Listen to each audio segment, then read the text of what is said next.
Are you still in control of your drinking? Or is the alcohol controlling you? In The Easy Way to Control Alcohol, self-help author Alan Carr explains his method for quitting alcohol use altogether without suffering withdrawal or subsequent cravings.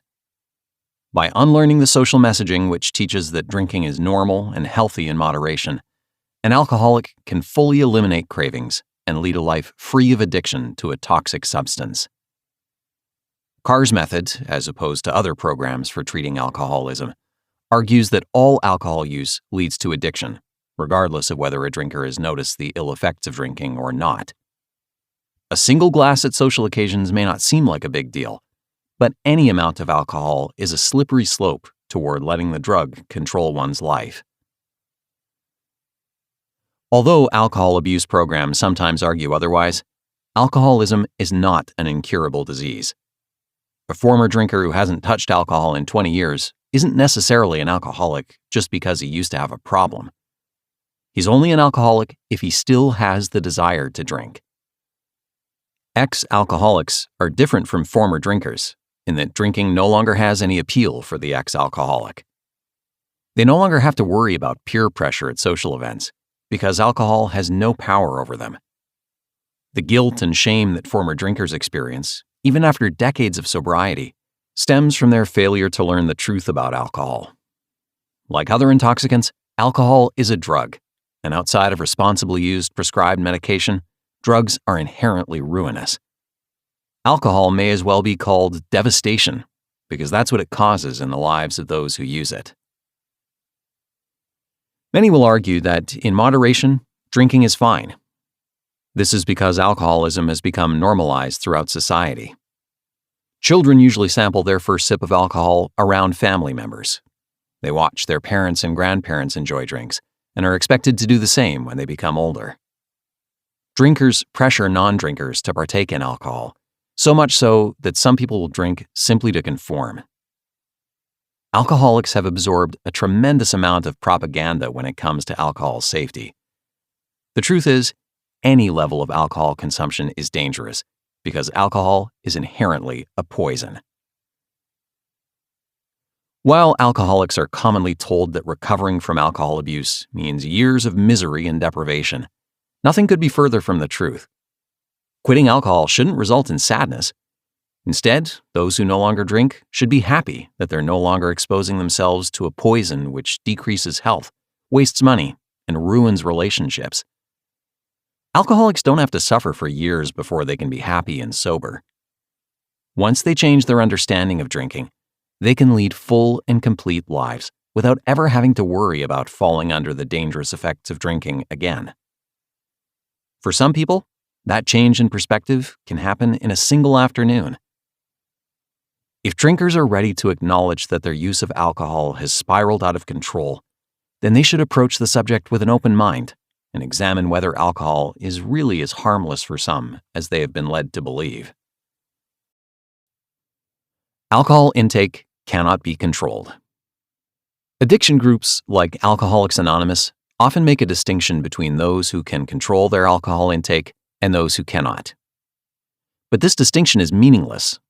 So-called controlled drinkers frequently lose control while drinking and drink in greater quantities than they would like to admit.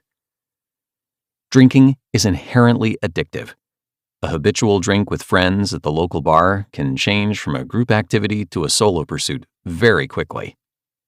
Casual drinkers are simply alcoholics who haven't yet realized that they have a problem. When an alcoholic first realizes that he has fallen into addiction, for example, he may tell himself that he can mitigate his alcoholism by cutting back on drinking. By continuing to engage in the occasional drink, however, he'll only be renewing his unhealthy cravings. He'll have to use willpower to fight his urge to drink, and he'll constantly be thinking about when he should be allowed to have another glass. The alcohol he imbibed will dehydrate him, and the intoxifying effects will cloud his judgment, encouraging him to have another and another. Drinking is not a normal habit that can be adjusted to healthy levels. It is an inherently unhealthy activity that leads to addiction. Instead of attempting to cut down, addicts should simply cut out alcohol use altogether. There are no benefits to consuming alcohol. Some doctors have claimed that drinking alcohol in moderation has medicinal benefits for physical or mental health, but alcohol's effects on the general public prove that there's nothing to be gained from imbibing. If alcohol were capable of providing the benefits ascribed to it, then the general populace would be much healthier overall. Only by realizing that alcohol has no benefits can alcoholics know that the misery they experience when they crave alcohol is generated by their drinking and not by abstention from it. Drinking has zero positive aspects and must be acknowledged as a true detriment to society if ex-alcoholics hope to permanently quit. Once an alcoholic acknowledges that drinking has no mental, physical, or social advantages, he or she will be able to solve some of the life stressors that alcohol abuse exacerbated. For example, an alcoholic man may believe his stress over financial debt exacerbates his urge to drink, but his drinking only compounds his money woes. His stress may not immediately evaporate after he's had his final pour, but his ability to proactively address the problem will increase significantly. Humans are naturally resilient and capable of enjoying life. Social brainwashing has convinced many people that humans are inherently weak and deficient. As humans age, this supposed weakness manifests in a seeming need for intoxicating drinks. Craving alcohol is not a natural phenomenon, however. It's one that people must initiate by purposefully seeking out their first drink. Alcoholism isn't caused by some inherent deficiency in the alcoholic, but instead is caused by alcohol's addictive properties as a drug. Humans generally go through greater periods of stress when they experience a lack of control or an increase in guilt or self-doubt. Alcohol decreases the ability to retain self-control and eventually results in guilt and self-doubt. Alcoholics might initially fear that their stress levels will increase when they can no longer have a drink, but only after they realize that alcohol never relieved the stress in the first place can they discover healthier methods of maintaining mental health. No one truly enjoys the taste of alcohol. Drinkers commonly claim they drink because they enjoy the taste of alcohol. If that were true, then mixing alcohol with sweeter, more pleasant-tasting liquids wouldn't be a common practice. The majority of alcoholics don't drink straight alcohol because they know the taste is bitter and unpleasant. Even drinkers who habitually drink neat drinks didn't start by taking straight liquor. If alcoholics are honest with themselves, they'll remember that their first drinks tasted disgusting and that they forced themselves to drink intoxicating liquids because they thought it was the adult thing to do. Alcoholics became accustomed to alcohol's bitter flavor because their minds gradually come to crave the drink's intoxicating effects. Bitterness is meant to signal that the food or drink is dangerous.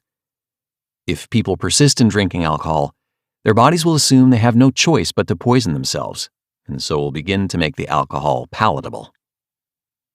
Being accustomed to a drink is not the same as enjoying it, or as being immune to the long-term health ramifications associated with alcohol use. Alcohol will always be inherently disgusting, no matter how often alcoholics claim to enjoy it. Alcohol isn't necessary to enjoy social events. By spending time around non-drinkers, an alcoholic will soon learn that they are capable of enjoying themselves without libations. A children's birthday party can be especially illustrative of this fact. The children will radiate with energy and love for life, despite their obvious sobriety. Alcoholics may claim that drinking is necessary to enjoy social engagements, but humans are naturally inclined to be sociable. In fact, drinking detracts from social occasions, since it tends to increase irritability and volatility, and because it sparks aggression and antisocial behavior among those who drink. Since as a natural depressant, the claim that it enhances the ability to be social is oxymoronic. A drink can never help someone open up. Instead, the alcohol decreases emotional and physical sensitivity and makes it harder to be present in the moment. Everyone experiences occasional shyness or social anxiety, but drinking will not make those stressors go away, nor remove their source. Learning how to handle social stress in a healthy way will make it easier for an ex-alcoholic to enjoy parties and events without a drink in hand. Drinking doesn't increase happiness. Drinkers will often claim to be at their happiest while intoxicated. When their drinking habits are more closely examined, however, an observer may discover that the casual drinker largely imbibes during events that are already happy in nature. The father may have some whiskey while waiting for his child to be born, and conflate the happiness he feels over the birth with the intoxicants in his flask. Weddings are another happy time when alcohol is frequently served to guests. Without critical examination, an alcoholic woman could easily ascribe the happiness she feels watching her friends get married to the glasses of wine she sipped during the reception. Alcohol may be enjoyed during joyful occasions, but it does not cause joy in and of itself. Instead, it dampens the ability to truly experience and remember the moment. If alcoholics want to test whether alcohol can increase happiness, they should sit in a room with no other stimuli that could cause negative or positive emotions. Then they should pour some drinks and consider after each one whether they are truly happier than they were before. The alcoholic will likely find that each drink makes it harder to examine emotions, because alcohol naturally suppresses the ability to feel. Rather than increasing happiness, alcohol ultimately prevents it. Addiction is caused by the user's belief in a drug's ability to solve his or her problems. If former drinkers still crave alcohol, it's not because they're naturally predisposed to be an alcoholic. Rather, their mind still desires a drink because they've not been convinced that alcohol has no redeeming qualities. The mind only craves that which it believes to be useful to the body. Hunger exists, for example, because the body needs nourishment to live. Alcohol provides no nourishment, nor any other boon. So the only reason the mind would crave it is because a person believes that it provides some benefit or mitigates some problem. Once people realize that alcohol has no upside and only has the capacity to create problems, they will no longer desire alcohol and will find it very easy to turn down future drinks. When alcoholics first quit, they must be careful never to question the decision. Just as desire for alcohol stems from a conviction that alcohol provides some benefit, relapses can be caused by an abundance of self-doubt. Returning to drinking after quitting can cause people to doubt whether they're strong enough to avoid alcohol, or question whether some innate deficiency is behind the continuing addiction. Only by remaining steadfast in the resolution that alcohol is poisonous and destructive can ex-alcoholics rest assured that their cravings will remain at bay.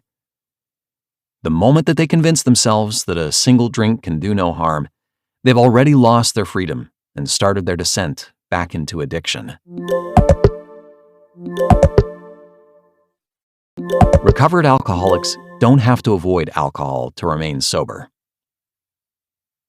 Alcoholics Anonymous and other recovery groups may encourage former drinkers to avoid old drinking buddies or locations that primarily serve alcohol. A true ex-alcoholic shouldn't fear being around alcohol, though, because drinking will no longer hold any appeal. Ex-alcoholics know that drinking is dangerous and will no longer crave the opportunity to pour poison down their throats. In fact, ex-alcoholics should look for opportunities to expose themselves to alcohol, because remaining impervious to its supposed allure will prove that drinking no longer holds power over them, which will grant them enormous self-respect and self-confidence. After deciding to stop drinking, an ex-alcoholic should look for activities that can be enjoyed without being intoxicated. Sobriety groups, such as Alcoholics Anonymous, can help ex-alcoholics find activities that are enjoyable without drinking. But if ex-alcoholics still enjoy something they did before becoming sober, they should not feel obligated to give up that pursuit just because it might involve the presence of alcohol. A dedicated pool player may still go to his local bar, for example, but stick to ordering water. The only reason to give up a friendship or activity after quitting alcohol is if the activity or friendship only revolved around drinking. An ex-alcoholic who only played poker to fit in with his drinking buddies, for example, probably shouldn't pursue a card-playing hobby once he finishes his final glass.